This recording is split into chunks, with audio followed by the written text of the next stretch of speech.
Vallahi şu an işte 3-4 tane çadırımız var. Maalesef o günden bu yana kadar. İhtiyaç çok doğal olarak. Burada hemen hemen burada 20 kişi kalıyor. Yan çadır keza ortalama aynı böyle. Binaların yanında hemen hemen 20 kişiye gene yakın bir aile var. Ortalama 50 baş burada kalıyoruz yani. Ayrı çadırlarda. Serada değil mi? Serada.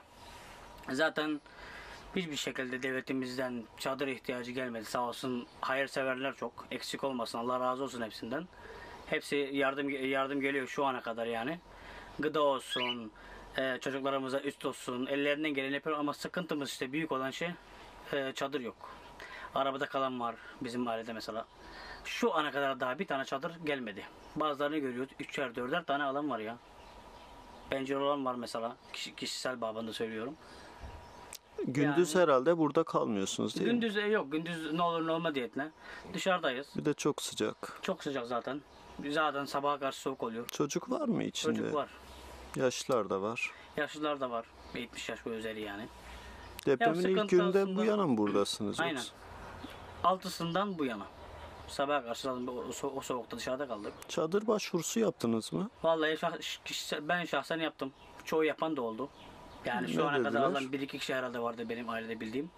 Onun dışında ne çadır bulabildik ne herhangi bir şey. Daha şu ana kadar arabada kalan var ya. 6-7 kişi bir arabada. Yani keşke devletimiz mesela devletimiz buna el uzatsa bu kadar en azından mağduriyet olmaz. Şu ana baktığımız zaman bu duruma yani sağ olsun yardımlar olmasa bizim Hatay zaten bitmiş. Leyin saat 4'ü 17 sarsıldı. Dışarıya koştuk, aramamız var. Arabaya sığındık. Yağmur çoktu o zaman. Felaketti. Arabalarda kaldık. Gün doğdu.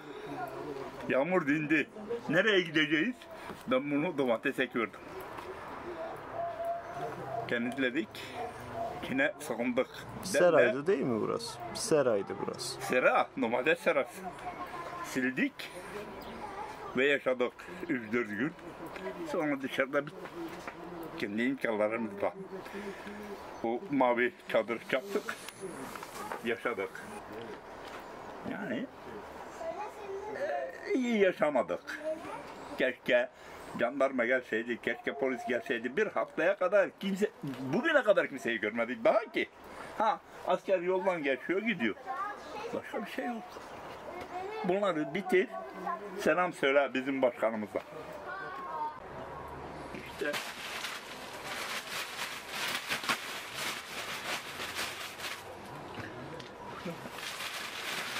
kuru ekmek.